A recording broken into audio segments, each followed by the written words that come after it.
कभी कभी इंसान की किस्मत भी अजब गजब खेल खेलती है। दरअसल एक आदमी की पत्नी बीमार हो जाती है। बीमार भी कुछ ज्यादा हो जाती है। जब उसे हॉस्पिटल लेके जाते हैं तो पता चलता है कि इसको कैंसर है और कैंसर भी आखिरी स्टेज में चल रहा है।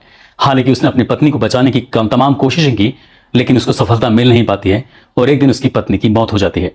उसकी दो बेटियां होती हैं, बेटियां बड़ी हो रही थी। वक्त के साथ उसने अपनी बेटियों की शादी कर देता है, लेकिन किस्मत अभी उसका साथ नहीं दे रही थी। एक दिन अचानक से ही बहुत ज्यादा बीमार हो जाता है। उसकी बीमार होने की कराहट उसके पड़ोसी सुन रहे थे। पड़ोसी आते हैं, उसकी मदद करते हैं। तब डॉक्टर बताते हैं कि इसके पेट में कुछ अजीब तरह की दिक्कतें हैं, बीमारियां हैं, अकेला रहेगा तो ये मर जाएगा। इसी तरह से वो कभी कभी बीमार हो जाता था। कभी पड़ोसी मदद करते थे तो कभी रिश्तेदार मदद करते थे। तभी किसी ने कहा कि इसकी शादी करा दो, सब कुछ ठीक हो जाएगा। बस यहीं से ही उसकी जिंदगी की ऐसी किस्मत पलटने वाली थी, उसने कभी सोचा नहीं था। जो अब कट रही थी उससे भी भयानक जिंदगी उसके सामने होने वाली थी। जब ये कहानी होती है अखबारों के माध्यम से, जब लोगों को पता चलती है, सोशल मीडिया पर जब इसके बारे में बताया जा रहा था, तो लोग इस कहानी को सोनम रघुवंशी, जो कि इंदौर की रहने वाली होती है, उस नई नवेली दुल्हन से जोड़कर देख रहे थे। क्योंकि जो इसके घर में होता है वो ऐसा बताया जाता है कि सोनम रघुवंशी से लगभग 100 गुना ज्यादा उसकी पत्नी ने वो काम कर दिया जो सोनम रघुवंशी नहीं कर पाई। आदाब, नमस्कार, सत श्री अकाल। मैं उस्मान सैफी। आज की जो सच्ची घटना मैं आपको सुनाने जा रहा हूं, ये सच्ची घटना है महाराष्ट्र प्रदेश का एक जिला लगता है सांगली, और सांगली की ही एक तहसील लगती है कुपवाड़। दरअसल ये कुपवाड़ की सच्ची घटना है। बात कर रहा हूं 11-12 जून 2025 की रात, लगभग 12:30 बजे के आसपास का वक्त रहा होगा। एक नई नवेली दुल्हन अपने ही सगे चचेरे भाई को फोन करती है। फोन करके वो कुछ बोल नहीं पा रही थी। इधर से पूछा जाता है कि तुम क्या बात है, इतनी परेशान क्यों हो? पता है रात के 12:30 बजे के आसपास का वक्त हो रहा है। लेकिन लड़की थी कि वो रोए चली जा रही थी, अपनी बात कहने की कोशिश कर रही थी, लेकिन उसके मुंह से शब्द बन नहीं पा रहे थे। भाई ने तसल्ली दी। तसल्ली देने के बाद आखिरकार उसको शांत कराया। शांत कराने के बाद उसने कहा कि जाकर पहले पानी पी के आओ, पानी पीने के बाद फिर बताना क्या हुआ है क्या नहीं हुआ है। आखिरकार उस लड़की के अंदर हिम्मत आती है। हिम्मत आने के बाद अपने चचेरे भाई से कहती है कि मेरे से बहुत बड़ा पाप हो चुका है, वो बहुत बड़ी गलती कर गई है। उससे पूछा जाता है कि तुमने क्या गलती की है। जब अपने भाई को ये बात बताती है तो उसके भाई के पैरों तले जमीन खिसक जाती है। तत्काल प्रभाव से वो फोन करता है। कुपवाड़ तहसील की एक थाना लगता है MIDC थाने में फोन किया जाता है। फोन करने के बाद कहता है कि आपको जितनी जल्दी हो सके तहसील कुपवाड़ का एक प्रकाश नगर है, प्रकाश नगर की एकता कॉलोनी है, आपको वहां जाना चाहिए। जैसे ही पुलिस सूचना पाने के बाद रात में ही वहां मौके पर पहुंचती है, तो पुलिस ने जो अपनी आंखों से देखा वो वाकई दृश्य बहुत ही भयानक था, खौफनाक था। एक व्यक्ति की लाश जो कि बेड पर पड़ी हुई थी, पास में ही एक कुल्हाड़ी पड़ी हुई है और उसके पास में जमीन पर नई नवेली दुल्हन बैठी हुई है।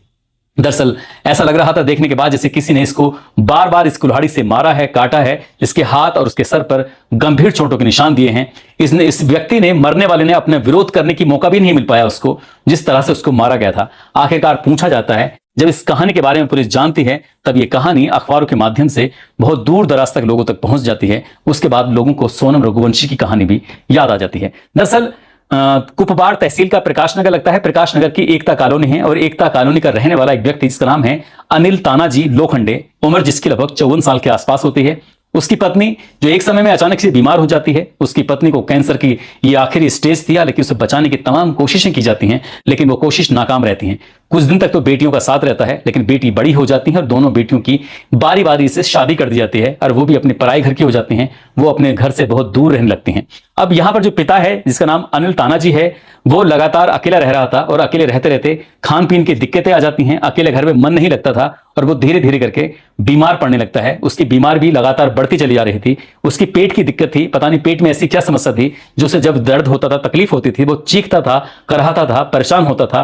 तभी अड़ोस पड़ोस के लोग उसकी मदद करते थे। फिर रिश्तेदार भी उसकी मदद करने के लिए आ जाते हैं, लेकिन वो रिश्तेदार या फिर पड़ोसी कब तक मदद करते, क्योंकि वो परमानेंट मदद नहीं थी। तभी किसी ने फैसला किया कि क्यों ना इस व्यक्ति की शादी करा दी जाए। हालांकि उसकी उम्र हो चुकी थी लगभग 54 साल के आसपास। 54 साल के उस व्यक्ति की इस उम्र में शादी करेगा कौन? तभी एक उसके खास रिश्तेदार ने आखिरकार लड़की को तलाश कर लिया। लड़की जिसका नाम होता है राधिका बालकृष्ण इंगले, जिसकी उम्र लगभग 27 साल के आसपास होती है, जो कि घटाव तहसील, जो कि जिला सतारा लगता है, प्रदेश महाराष्ट्र। आखिरकार उस सतारा जिले के घटाव तहसील के गांव बाड़ी की रहने वाली राधिका बालकृष्ण इंगले, उससे शादी की बातचीत की जाती है। परिवार के लोग तैयार हो जाते हैं, लेकिन हैरान करने वाली बात यह थी कि लड़की की उम्र लगभग 27 साल और जिससे शादी हो रही है उस दूल्हे की उम्र होती है 54 साल, इन दोनों में लगभग दुगने का अंतर हो जाता है। अब ऐसी स्थिति में हालांकि शादी तो हो जाती है, क्योंकि उस लड़की के लिए भी कोई अच्छे रिश्ते नहीं आ रहे थे। आखिरकार परिवार वाले जब तैयार हो जाते हैं, इसकी 17 मई 2025 को धूमधाम से परिवार वालों की सबकी सहमति के बाद आसपास के लोग जुटते हैं और शादी हो जाती है। शादी के बाद आखिरकार जब नंबर आता है एक वैवाहिक बंधन में बनने का, सुहागरात मनाने का, 54 साल के उस व्यक्ति ने अपनी नई नवेली दुल्हन के पास जब जाने की कोशिश की तो वो वहां तक, उस दरवाजे तक पहुंच नहीं पाता। पहले दिन की ये बात है, अगला दिन निकलता है, उसके बाद वो हिम्मत जुटाता है। उसी के संग साथ के लोग उसको बताते हैं कि तुम्हें हिम्मत करनी चाहिए, जाना चाहिए, उससे मिलना चाहिए, बातचीत करनी चाहिए। उसने बातचीत करने की कोशिश की। दुल्हन भी थोड़ा परेशानी हालत में थी, क्योंकि वो उसकी बेटी की जितनी थी। जब उसकी बेटियां शादी में आती हैं, वो अपनी ही उम्र की उसकी बेटियां देखती थी, वो खुद परेशान हो जाती है कि आखिरकार उसने ये क्या फैसला लिया है, घर वालों ने इसके साथ आखिरकार ऐसा क्या किया है। दिन धीरे धीरे आगे बढ़ने लगते हैं, लेकिन दोनों में से लड़की खासकर पीछे हटने लगती है। और जो 54 साल का अनिल होता है, वो लगातार अपनी दुल्हन के पास जाने की कोशिश कर रहा था। और इसी बात को देखते हुए जैसे वो दुल्हन के पास जाता था, दुल्हन एकदम घबरा जाती थी, डर जाती थी, सहम जाती थी। वो बुरी विरोध करने की स्थिति में नहीं होती थी, लेकिन उसे दूर भागने की कोशिश करती थी। अनिल ने पहले दिन, दूसरे दिन, तीसरे दिन, इस तरह से लगातार दिन बीतते चले जाते हैं। वो भी उसके पास जाने की लगातार कोशिश कर रहा था। अब यहां पर इन दोनों के बीच में मनमुटाव की स्थिति पैदा हो जाती है। 17 मई को शादी होती है, धीरे धीरे करके पूरी मई बीत जाती है। उसके बाद फिर जून का महीना शुरू हो जाता है, और ऐसे ही करते करते शायद ही ऐसा कोई दिन होगा जिस दिन इन दोनों के बीच में मनमुटाव की स्थिति पैदा ना होती हो। 11 जून 2025 की वो रात थी। ये जैसे ही खाना खाने के बाद ये सोने की तैयारी कर रहे थे, इसी बीच में फिर से अनिल ने उस राधिका के साथ सुहागरात मनाने की कोशिश की, प्रयास किए, लेकिन दोनों के बीच में मनमुटाव होता है। ये अलग चली जाती है, दूर चली जाती है। लेकिन अब तक बहुत देर हो चुकी थी।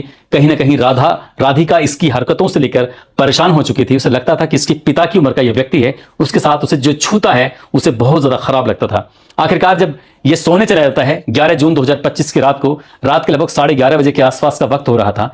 इसी बीच में वो कुल्हाड़ी का इंतजाम करती है और सोते हुए अनिल पर एक के बाद एक वार करने लगती है। उसके जो सर था, उस सर को टारगेट किया जाता है, और लगातार उसके जब सर पर वार की जा रहे थे तो उसने हाथ से रोकने की कोशिश की, लेकिन तब तक बहुत देर हो चुकी थी। कई कुल्हाड़ियां ऐसी लग जाती हैं जिसकी वजह से उसकी घटनास्थल पर ही, मौके पर ही मौत हो जाती है। पुलिस जब इस व्यक्ति की डेड बॉडी को कब्जे में लेकर पोस्टमार्टम के लिए भेजती है, पूरे घटनाक्रम के आसपास के लोगों से बातचीत करती है, इस महिला से बातचीत करती है, पोस्टमार्टम में रिपोर्ट आती है। उसके बाद इस घटनाक्रम का खुलासा होता है, और लोगों को यकीन नहीं हो रहा था कि जिस लड़की की शादी को अभी 3 सप्ताह का समय ही बीता था, वो कत्ल कर देती है। अब बाकी की जिंदगी उसकी सलाखों के पीछे गुजरेगी। वो व्यक्ति जिसकी पहली पत्नी होती है, अचानक से बीमार हो जाती है। बीमारी के बाद उसके बाद मौत हो जाती है, और उस व्यक्ति की किस्मत लगातार खराब होती चली जाती है, और फिर उसका किस्मत कभी साथ नहीं देती। लेकिन इस दुल्हन के बारे में, इस दुल्हन की तुलना इंदौर की रहने वाली सोनम रघुवंशी से की जाने लगती है, जिसने अपने पति की महज 9वें दिन या 11वें दिन ही उसकी कत्ल कर देती है। और उसके बाद पूरी दुनिया उस कहानी को जानने की कोशिश करती है कि कैसे उसने, सोनम रघुवंशी ने अपने पति राजा रघुवंशी की अपने ही प्रेमी और उसके दोस्तों के साथ मिलवाकर हत्या करवा दी। दोस्तों, इस पूरे घटनाक्रम को सुनाने का उद्देश्य किसी को परेशान करना नहीं है, किसी का दिल दुखाना नहीं है, बल्कि आपको जागरूक करना है, आपको सचेत करना है। आप जहां भी रहें अपना ख्याल रखें, सुरक्षित रहें। जय हिंद, जय भारत।